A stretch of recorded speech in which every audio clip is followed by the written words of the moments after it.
പരിശുദ്ധ പരമാദിവ്യകാരുണ്യത്തിന് എന്നേരവും ആരാധനയും സ്തുതിയും പുകഴ്ചയും ഉണ്ടായിരിക്കട്ടെ. ഓരോ ദിവസവും ഓരോ പ്രഭാതവും നമ്മുടെ ദൈവം നമുക്ക് നൽകുന്നത് എന്തിനാ? ദൈവം ആഗ്രഹിക്കുന്നത് പോലെ നമ്മുടെ ജീവിതം മാറ്റാൻ വേണ്ടിയിട്ടാ. ദൈവം ആഗ്രഹിക്കുന്നത് പോലെ നമ്മുടെ ജീവിതം വിശുദ്ധമാക്കാൻ വേണ്ടിയിട്ടാ. തെറ്റുകളിൽ നിന്ന് പഠിക്കാനും കുറെ കൂടി ഈശോയുടെ ഇഷ്ടത്തിനനുസരിച്ച് മാറാൻ വേണ്ടിയിട്ടാ ദൈവം നമുക്ക് അവസരങ്ങൾ തരുന്നത്.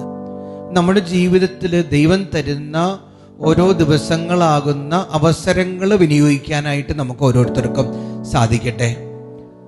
സുവിശേഷങ്ങളിലൂടെ കടന്നു പോകുമ്പോൾ നമ്മുടെ കർത്താവായ ഈശോ മിശിഹ ഒത്തിരി പേർക്ക് അവസരങ്ങൾ കൊടുക്കുന്നുണ്ട്. എന്തിനു വേണ്ടി? വിശുദ്ധരായി മാറാൻ വേണ്ടിയിട്ട്.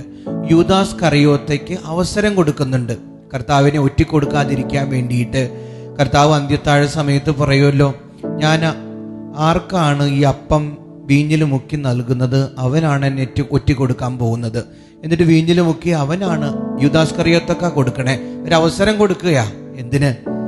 അതിന് ഗുരുവിനെ ഒറ്റിക്കൊടുക്കാതിരിക്കാൻ വേണ്ടിയിട്ട്. പിന്നെ പത്രോസിനും ദൈവം അവസരം കൊടുക്കുന്നുണ്ട്. 3 പ്രാവശ്യം കോഴി കൂവുന്നതിന് മുമ്പ് നീ എന്നെ തള്ളിപ്പറയുമെന്നൊക്കെ കർത്താവ് പറഞ്ഞിട്ട് അവസരം കൊടുക്കുന്നുണ്ട്. പിന്നെ യോഹന്നാൻ 8 പാപിനിയായ സ്ത്രീക്ക് കർത്താവ് അവസരം കൊടുക്കുന്നുണ്ട്. ആ അവസരം അവൾ വിനിയോഗിച്ചു. അങ്ങനെ അവൾ വിശുദ്ധിയിലേക്ക് കടന്നു വരികയാണ്. നമുക്ക് ദൈവം അവസരങ്ങൾ തരുമെന്നേ. ഏത് പാപിക്കും ദൈവം അവസരം നൽകും. അവസരങ്ങൾ വിനിയോഗിക്കുന്നവർ രക്ഷപ്പെടും. സങ്കീർത്തനം സുഭാഷിതം 29:1 കൂടെ കൂടെ ഗുണദോഷിക്കപ്പെട്ടിട്ടും മർക്കടമുഷ്ടി പിടിക്കുന്നവൻ രക്ഷപ്പെടാനാവാത്ത തകർച്ചയിൽ പെട്ടെന്ന് പതിക്കും. കൂടെ കൂടെ മനുഷ്യരിലൂടെയും ദൈവം മനസാക്ഷിയിലൂടെയൊക്കെ നമ്മളോട് സംസാരിക്കും. നമ്മൾ അശുദ്ധിയിലാണെങ്കിൽ, മദ്യപാനത്തിലാണെങ്കിൽ, വ്യഭിചാര ആസക്തിയിലാണെങ്കിൽ, മറ്റ് തിന്മകളിലൊക്കെ ആണെങ്കിൽ ദൈവം ഒരുപാട് പേരിലൂടെ അവസരം തരും. മകനെ, മകളെ, നീ ആയിരിക്കുന്ന തിന്മയിൽ നിന്നും മാറണമെന്ന്.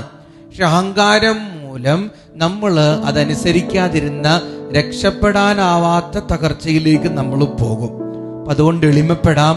ദൈവം തരുന്ന അവസരങ്ങൾ വിനിയോഗിച്ച് രക്ഷയിലേക്ക് കടന്നു വരാൻ, വിടുതലിലേക്ക് കടന്നു വരാൻ, ദൈവമാകുന്ന സത്യത്തിലേക്ക് കടന്നു വരാൻ നമുക്ക് ഓരോരുത്തർക്കും സാധിക്കട്ടെ. നല്ലൊരു ദിവസം ആശംസിക്കുകയാണ്. ഇന്ന് മെസ്സേജ് ബോക്സിൽ ടൈപ്പ് ചെയ്യണം, എനിക്ക് അവസരങ്ങൾ നൽകുന്ന ദൈവമേ, അങ്ങേക്ക് 1000 നന്ദി. ദിവ്യകാരുണ്യനാഥൻ നമ്മെ അനുഗ്രഹിക്കട്ടെ.